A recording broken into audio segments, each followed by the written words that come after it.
Сайн байцгаана уу? За 6 дугаар ангийн уран зохиолын хичээлээр Данзан Равжагийн Цагийн жамыг тодруулагч цаасан шувууны үлгэр хэмээх зохиолыг үзэх гэж байна. За өмнөх хичээл дээр өдрийн Данзан Равжагийн талаар Равжагийн сургаал зохиолыг үзсэн байгаа.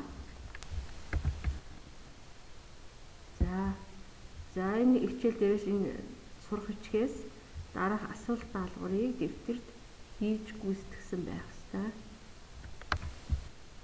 За Данзан Равжагийн талаар төрсөн нутаг, уран бүтээл, зохиолчийн хэлсэн үг гэсэн мэдээлэл байгаа. За энэ мэдээллээс дэвтэртээ бичиж тэмдэглээгүй мэдээллийг ичиж авах ёстой. За нэгэн холын хүн нэгэн шүн зүүдэлжээ. Түүн дээр нэгэн хүн цаасан шувуугаар нисэн ирж гэнэ. Тэр цаасан шувуугаар нисэгч хүмүүс хоёр хоорондоо зүүдлэгч хоёр хоорондоо хилэлцэж байна гинэ. Цаасан шувуу үйлдэх хийхэд их амархан уу гэж гэнэ. Амархан. Өөр бас амарх юм юу вэ? Өөрийн биеийг үл өмөрөгч хүн муу үйл их амархан шүү дээ. Муу үйлийг хийхэд их амархан гэж хэлж байгаа. За ямар юм олон бэ? Сэрэмжгүй муухан болсон. Ямар юм муухай вэ? Юу ч мэддгүй хүн муухай. Юу сайхан бэ? Саруул ухаантай хүн сайхан. Юу хортой вэ? Өс сэтгэл хортой. Юу тустай вэ? Сайхан сэтгэл тустай. Юу худал вэ? Энэ нас худал. Юу үнэн бэ? 3 эрдэнэ үнэн. Юу муу вэ? Хүний хомгүй муу гэв. Юу сайн бэ гэхэд чин зориг гэлээ.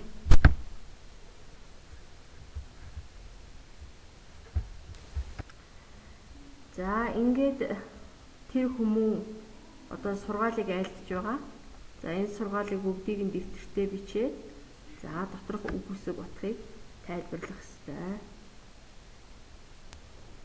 За цаасан шувууны маань үргэлжлэл явж байна. За энэ асуултыг ингээл асуугаад нөгөө цаасан шувуу хүлээлгэн ирсэн хүн тэр асуусан асуултанд нь хариулж байгаа ийм агуулга байна. За мөн хуулж чээд утга санааг нь тайлбарлах ёстой. За тэр цаасан шувуу хүлээлгэн ирнэ гэдэг амар зүйл биш.